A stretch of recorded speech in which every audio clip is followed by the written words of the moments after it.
नमस्कार मित्रांनो, पुण्या राजाची राणी या मालिकेच्या आजच्या भागामध्ये कडू आजी म्हणते की माझं थोबाड जर बंद ठेवायचे असेल तर तुम्हाला 3 लाख रुपये द्यावे लागतील. कबीर म्हणतो की तुम्ही मला ब्लॅकमेल करता की काय. तेव्हा कडू आजी म्हणते की गुंजा, सांग तुझ्या नवऱ्याला ते ब्लॅक काही कळत नाही मला.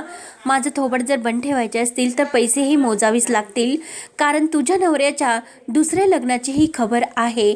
इतकी मोठी खबर जर लपवायची असेल तर पैसे मात्र द्यावेच लागतील आणि उद्याच्या उद्या मला 25,000 रुपये लागतील. राहिलेले पैसे लवकरच द्यावे लागतील. कडू आजी म्हणते की 3 लाख रुपयापेक्षा कोणताही एक पैसा मी कमी घेणार नाही. जोपर्यंत पैसे देत नाही तोपर्यंत या घरातून सुद्धा मी हलणार नाही. तर गुंजाला राग येतो. गुंजा म्हणते की कडू आजी, एक पैसा सुद्धा या घरातून मी तुला देऊन देणार नाही. कडू आजी म्हणते की मग मी निघाले, डोंगरवाडीला फोन करते. माझ्याकडे खूप मोठी खबर आहे. मग ती खबर ऐकल्यानंतर डोंगरवाडीवरून गाड्या येतील तुमच्या लग्नाचा बँड वाजवण्यासाठी. कबीर रागाने म्हणतो की तुमची ही जबरदस्ती आहे ना, ती डोंगरवाडीला दाखवा आणि इथे कोणतीही जबरदस्ती तुमची चालणार नाही. गुपचूप या घरातून निघून जा, नाहीतर मी पोलीस कंप्लेंट करेल. कायद्यानं जर बघायला गेलं तर तुम्ही खंडणी मागता मला आणि त्याची शिक्षा काय असते हे तुम्हाला जाणीव नसेल. तेव्हा लगेच कडू आजी म्हणते की वा रे वा, आणि तू किती आतल्या गाठीचा होता हे तेव्हाच मी तुला बघितल्याशानी ओळखले होते. आणि साहेबा, तुझा पूर्णपणे चेहरा माझ्यासमोर आलेला आहे, त्यामुळे आता तू बघतच राहा. गावात गेल्यानंतर तुझा कसा बँड वाजवते ते. कबीर म्हणतो की असे काही करणार नाही तुम्ही. तेव्हा कडू आजी म्हणते, काय रे, विसरलात का? गावाकडून येताना तुम्हाला काय काय बोलला होतास. गुंजाची जिंदगी म्या खराब केली, मग तू काय केलेस रे? इकडे आणून माझ्या मुलीला तू मोलकरीण बनवलेस. बायकोला बायको म्हणून बनवून ठेवण्याची ताकद सुद्धा तुझ्यामध्ये नाही. तेव्हा गुंजा म्हणते की आजी, एक शब्दही बोलू नको, कारण साहेबांनी आत्तापर्यंत माझ्यासाठी खूप काही केलेस. तुम्हाला त्यावेळेस हाकलून लावले, पण साहेबांनी त्यांच्या घरात मला राहण्यासाठी जागा दिली, सहारा दिला. तेव्हा कडू आजी म्हणते की काय ग, काय सहारा दिला? येथे अडगळीच्या खोलीमध्ये तुला आणून डांबले, हा सहारा दिला का तुला? कबीर म्हणतो की कडू आजी, तुम्ही अर्धच पाहता, कारण पूर्ण सत्य काय आहे हे जाणून सुद्धा घेत नाही. तेव्हा कडू आजी म्हणत असते की काय रे साहेबा, तुला काय वाटले की खरं काय आणि खोटं काय हे मला माहिती नाही, परंतु ते सर्व काही असून दे, माझे 3 लाख रुपये मला दे आणि मी इथून निघून जाते. आणि 3 लाख रुपये नाही दिले तर तुझं आणि त्या मुलीचं जे लग्न जमलेले आहे ना, ते मोडलं म्हणून समज. तर कबीरला आणि गुंजाला धक्का बसतो. ऐन लग्नाच्या दिवशी मी मांडपात येईन आणि सर्व तुमच्या लग्नाचा पचका करून पूर्ण राडा घालून ठेवील, हे लक्षात ठेवा. गुंजाला कडू आजीचा खूप राग येतो आणि आजी काय बोलते, जरा तरी थोडीशी लाज बाळग, आणि मी सुद्धा बघते की तुला या घरातून कोण एक कवडी देते. आणि कबीरला म्हणते की साहेबा, तुम्ही हिच्या बोलण्याकडे अजिबात लक्ष देऊ नका, आणि हिने जर आपलं काही ऐकलं नाही तर मी माझा जीव सुद्धा देईल. म्हणून गुंजा परत काहीतरी शोधण्याचा प्रयत्न करत असते. तेव्हा लगेच कबीर गुंजाच्या हाताला धरतो आणि गुंजा, आत्ता काही करू नको, शांत राहा. आणि कडू आजीला म्हणतो की ठीक आहे, मी तुम्हाला 3 लाख रुपये देतो. तर कडू आजीला खूपच आनंद होतो. गुंजा म्हणते की साहेबा, अहो हे काय करता तुम्ही? एकतर लग्नाचाच अगोदर खर्च, आणि ही आजी जिथे जाते तिथे रोड बनवून खातच असते. तेव्हा लगेच कबीर म्हणतो की गुंजा, आता तू शांतच राहा. कबीर म्हणतो की कडू आजी, मी तुम्हाला पैसे देतो, पण पैसे घेतल्यानंतर या घरातून कायमचं चालतं व्हायचं, परत मला या घरात तोंडसुद्धा दाखवायचं नाही. गुंजा म्हणते की साहेबा, काय करता तुम्ही, हिला पैसे देऊ नका. तेव्हा कबीर पुन्हा गुंजावर ओरडतो, आता यापुढे गुंजा तू एक शब्द सुद्धा बोलू नकोस. तेव्हा लगेच कडू आजी कबीरच्या चेहऱ्यावरून हात फिरवते आणि खरंच माझा जावई खूप गुणाचा आहे आणि 3 लाख रुपये लक्षात ठेवायचे. त्यावर कडू आजी आपल्या हातामध्ये आपली साडी घेते आणि बाहेर येते. तर गणपती बाप्पाच्या मूर्तीजवळ जे काही चांदीचं हे पूजेच्या ताटामध्ये निरांजन आणि जी काही घंटा आणि पंचपाळा हे असते, तर तिला वाटते की हे सर्व चांदीचं आहे, म्हणून ती चोरून लगेच आपल्या पदरामध्ये घेते. परंतु आत्ता नको, मी जेव्हा गावाला जाईन ना तेव्हा ह्या सर्व वस्तू देवा मी घेऊन जाणार बरं का, असे म्हणत असते आणि त्या परत वस्तू त्यामध्ये ठेवते. आणि ही खरंच सोन्याचं अंड देणारी कोंबडी निघालीस, आणि ह्या गुंजाने खरंच खूप मोठ्या घरावर डाव मारला. त्यामुळे आता मी भूत्याला इथे येण्याची खबर दिली, ही तर काही चूक तर केली नाही ना. आणि त्या हरामखोर साहेबाचं आणि गुंजाचं लग्न करून मी काहीतरी चांगलंच केले आणि खरंच आता खूप पैसे भेटतील याचाच ती विचार करत असते. तेवढ्यात मधू येते. मधू म्हणते की आजी, गरम पाणी काढलेले आहे, तुम्ही आंघोळ करून घ्या. तेवढ्यात गुंजा येते. गुंजा म्हणते की आजी लवकर आंघोळ करून घे, कारण तुला आज गावाकडे निघायचे ना. तेव्हा मात्र मधू म्हणते की असं काय हो, आणि आज तुळशीचं लग्न आहे, त्यामुळे तुम्ही तुळशीचं लग्न लावल्यानंतर 4-5 लाडू तरी खाऊन जा. तेव्हा लगेच आजी म्हणते की आओ, इतकंच आहे ना, इतकं प्रेम, तर तुम्ही ते बांधून द्या, म्हणजे जाता जाता तोंडात टाकता येईल आणि तोंडाला चांगली चव येईल. आणि आता निघावंच लागेल, कारण डोंगरवाडीला सुद्धा तुळशीच्या लग्नाची तयारी चालू असेल. तेव्हा मधू म्हणते की गुंजा, आजीला जाताना 4-5 लाडू नक्की बांधून दे. म्हणून मधू ही कापडं वाळवायला निघलेली असते. तर गुंजा म्हणते राहून द्या आई, मी करते हे सर्व. तेव्हा मधू जाताने आजीला म्हणते की तुमची गुंजा खरंच खूप सोन्यासारखी मुलगी आहेत. आणि मधू ही किचनमध्ये जाते. तेव्हा लगेच कडूआजी गुंजाला म्हणते की सोन्यासारखी पोर, पण जेव्हा ही पोरग किती खोटारडी आहे हे त्या बाईला समजेल तेव्हा तिची काय अवस्था होईल. स्वतःचा पोरगो तिला धोका देतो हे तिला जेव्हा समजले ना, तेव्हा तिचं काय होईल, ती लगेच ढगात जाईल.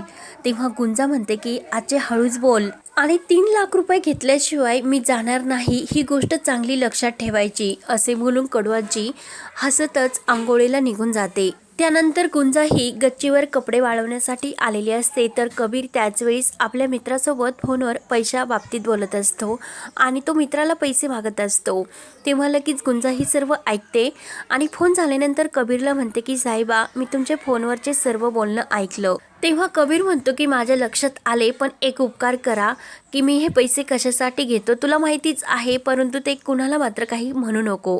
गुंजा म्हणते की अगोदरच मी तुमचे गुन्हेगार आहे, त्यामुळे आणखीन हे पैसे देऊन एक पाप माझ्या हातून करू नका.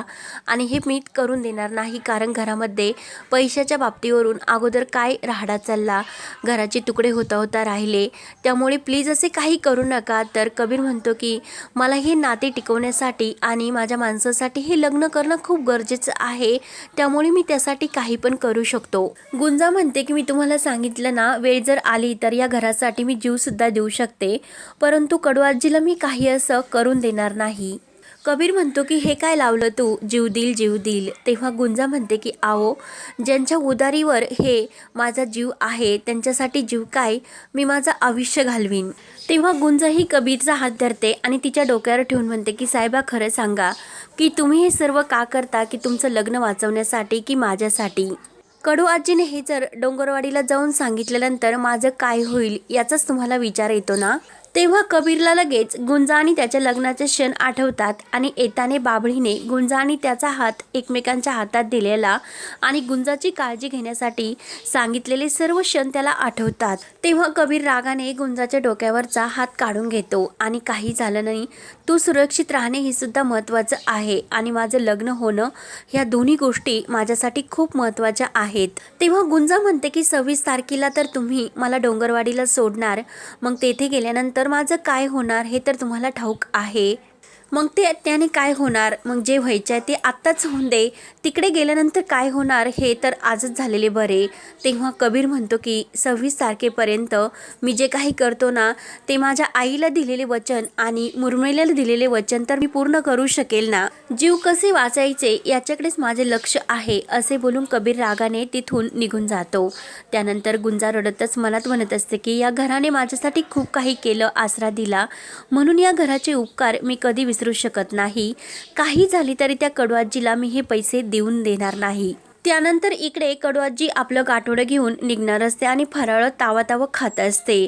मधू आणि कविता तिथेच असतात. तर कविता म्हणते की आजी, फराळ तर छान झाले आणि आमच्याकडे पण तुळशीचं लग्न खूपच छान प्रकारे हे छान होतं आणि तुम्ही जर थांबला असतात तर ते तुम्हाला बघायला मिळले असते. तेव्हा कडूआजी म्हणते की आओ, प्रत्येकाच्या ह्या प्रथा वेगवेगळ्या असतात आणि आमच्याकडे सुद्धा तुळशीचं लग्न छान प्रकारे होतं बरं का. तेवढ्यात कबीर येतो. तर कडूआजी मुद्दा म्हणत असते की ज्या आमच्या प्रथा हे वेगळे आहेत आणि ज्याला पटल्या त्याला पटल्या आणि ज्याला नडल्या त्या नडल्या. कबीरला मात्र टेन्शन येते आणि मधू आणि कविता म्हणते की आजी, हे नेमकं काय बोलता तुम्ही. तेव्हा कडूआजी ही कबीरकडे बघत म्हणत असते की ज्याला प्रथा पाळायच्या त्याला पाळता येतात, परंतु ज्या जर नाही पाळल्या तर त्या एखाद्याच्या मानगुटीवर बसतात. फराळ झाल्यानंतर कडू आजी म्हणते की आता मी निघते. तेव्हा गाठोडं घेते आणि 3 असा शब्द बोलते. तर कबीरला धक्का बसतो. तेव्हा कडू आजी मुद्दा म्हणते की अगं 3 वाजेपर्यंत मला पोहोचवायला हवे. तर कविता म्हणते आजी गाठोडं मी घेऊ का, खूपच जड झाले. तेव्हा लगेच कडू आजी म्हणते की नाही अगं, तू तर 1.25 शेराचे लाडू मला दिले ना, त्यामुळे गाठोडं जरा हे जास्तच जड झाले. तेवढ्यात कबीर म्हणतो की आई मी जरा बाहेर जाऊन येतो, महत्त्वाचे काम आहे. निघण्याच्या वेळेस कडू आजी म्हणते की गुंजी कुठं दिसत नाही, कुठे गेलीस. तेव्हा तेवढ्यात गुंजा येते.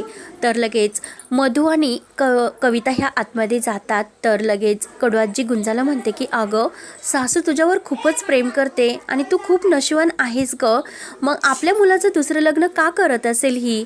गुंजा म्हणते की आजी हळूच बोल जरा. तेव्हा मधू काही पैसे घेऊन येते आणि कडू आजीला देत म्हणते की राहून द्या, प्रवास खूप मोठा आहे. कडू आजी हे पैसे हातात घेते आणि कशाला सुद्धा म्हणत असते. गुंजाला तर खूपच राग येत असतो.